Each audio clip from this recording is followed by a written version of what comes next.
આ માતૃત્વ છે, આ એની વાત કરવી છે. ભણેલા ગણેલા કોઈ એમ કે બગડી ગયા ના, સંસ્કાર તો જે છે એ છે, પણ વાતાવરણ બગડ્યું છે.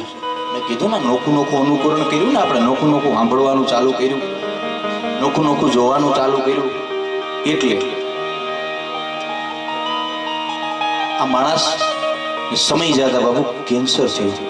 મિત્રો વાત સાંભળજો કાન ખોલીને, 2 જ મિનિટની વાત છે, પણ પછી મારે જે વાત ઉપર જવું છે, વાત વચ્ચે વાત યાદ આવી.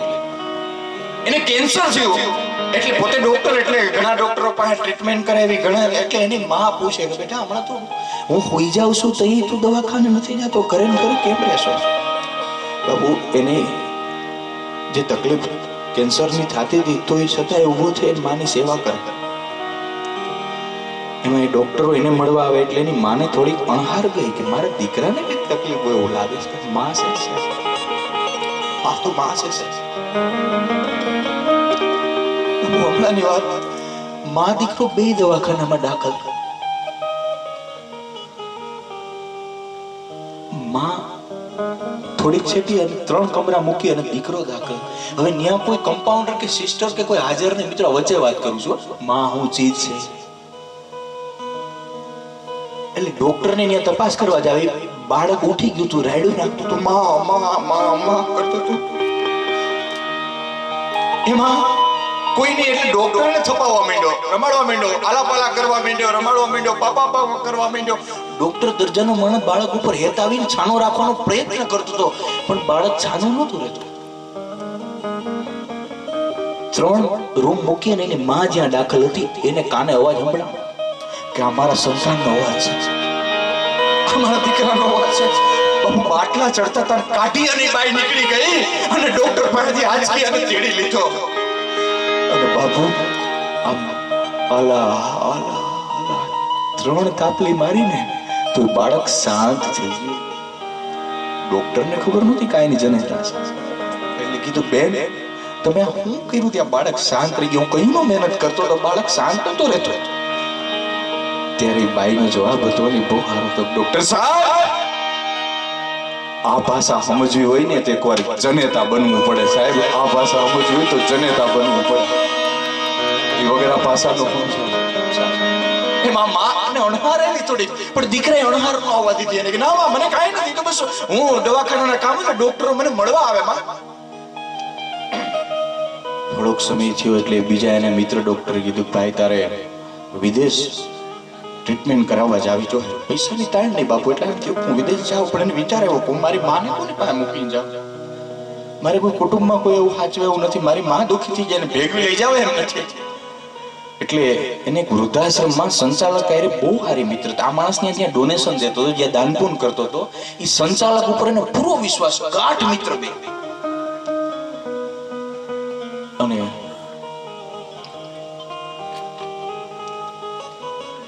ખાસ એને એમ થયું કે મારી માનો વૃદ્ધાશ્રમમાં મૂકી દો. મિત્રો વાત સાંભળજો, હું ક્યાં વાત કરું છું. અડવેકથી એની મા પાસે ગયો હતી અને કીધું માં મારે કામથી, મીટિંગથી, દવાખાનાના કામથી મારે માં વિદેશ જવાનું છે.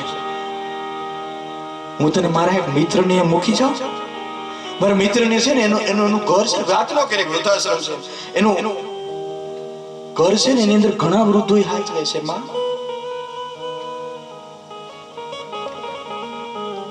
માને અણહારા આવી કા મને ક્યાંક ધક્કો મારવાનો પ્રયત્ન કરે છે, પણ એમ થયું ના મારો દીકરો એવું ન કરે. એટલે કીધું હા બેટા કાંઈ વાંધો નહીં, તારે 3 મહિના જ આવવું હોય તો એક કામ કર ને, હું અહીં ઘરે રહું. તો ના માં તું અહીં ઘરે એકલી રહે, તને હું થાય પડે લાગે ના કે તને વૃદ્ધાશ્રમમાં તું બહુ સારી રીતે હચવાઈશ, તને હથવારો મળશે, અહીંયા ઘણી માજીઓ, બીજી ડોહીઓ, બીજા આનંદી વ્યક્તિઓ છે, એ તને આનંદ કરાવશે. માં હું કહેતો જઈશ, ભલામણ કરતો જાઉં, તને બહુ સાચવશે. માં આ યુવાન માને વાત નથી કરતો કે મને કેન્સર થયું છે અને મારે ટ્રીટમેન્ટ કરાવવા જ આવી છે. સાહેબ એ ડોહી માને ગાડીમાં બેહાડી અને ડેલે લઈ જાય ને તો ડોહીમાં ડેલા સામું જોવે તો એને ખબર પડી કે તો વૃદ્ધાશ્રમ છે. અને હેઠે ગાડીમાંથી હેઠે ઉતરતી ડોહીને હેઠે ધરતી અડી ગઈ છે. અને ના દીકરા સામું જોઈ અને હાથ ગાલે ફેરવતી ફેરવતી કહે છે બસ બેટા આટલું જ વ્યવહાર રાખો છો?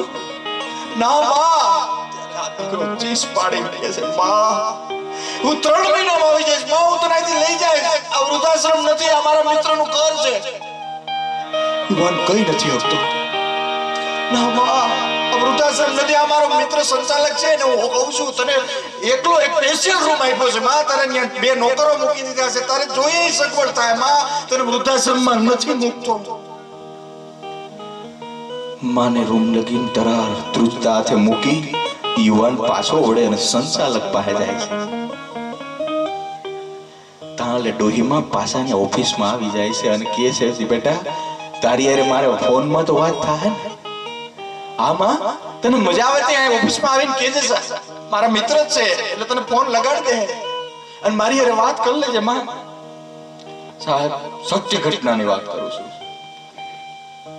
મને નામ દેવાની મનાઈ છે બાપા, એ ડોક્ટરને લોકો પરતતા હોય.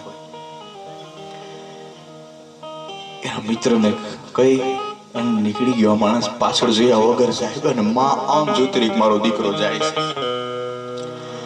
પણ બાપુ 1 મહિનો 2 મહિના 3 મહિના વીત્યા એટલે ડોહી ઓફિસે જાય. સંચાલકને કે ભાઈ મારા દીકરાને ફોન લગાડ દે, મારા દીકરાને ફોન લગાડ દે, મારા દીકરાને ફોન લગાડ દે.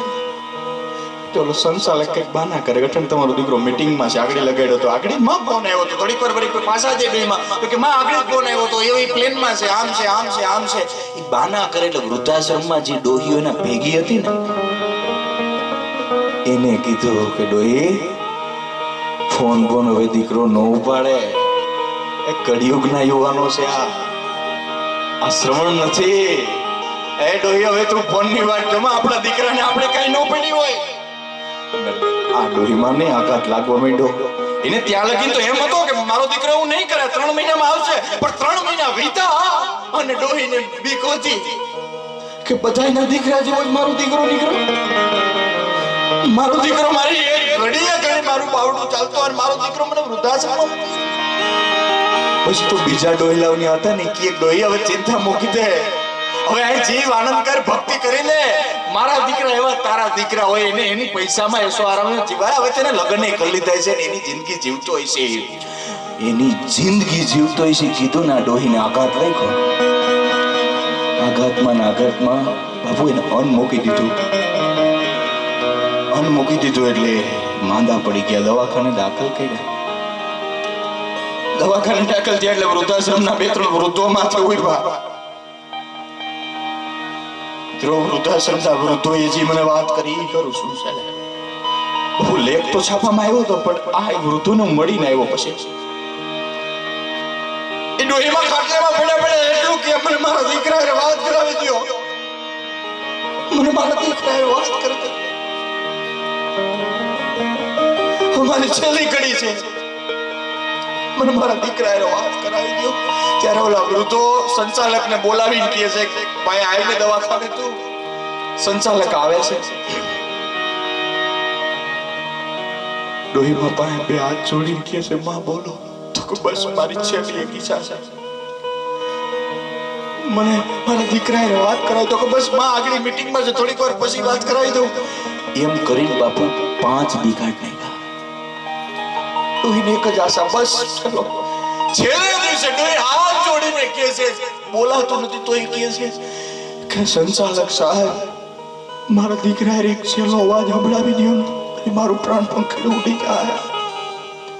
છેલ્લી એક ઘડી મને મારા દીકરાએ વાત કરાવી દો.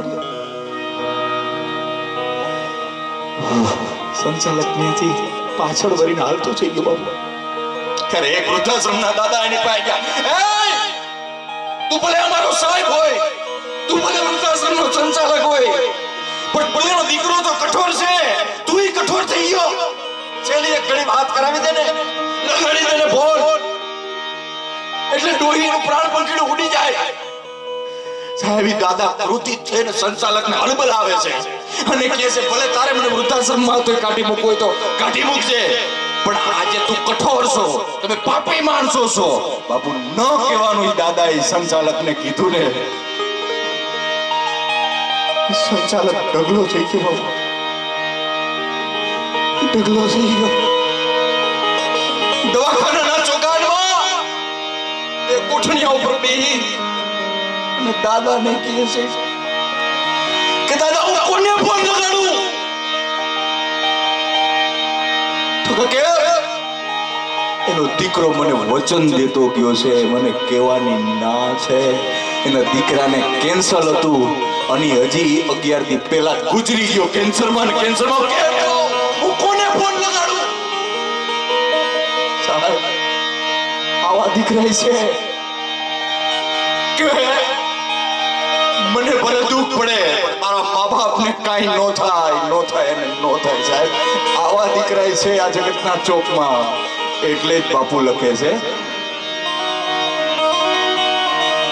કેરો રે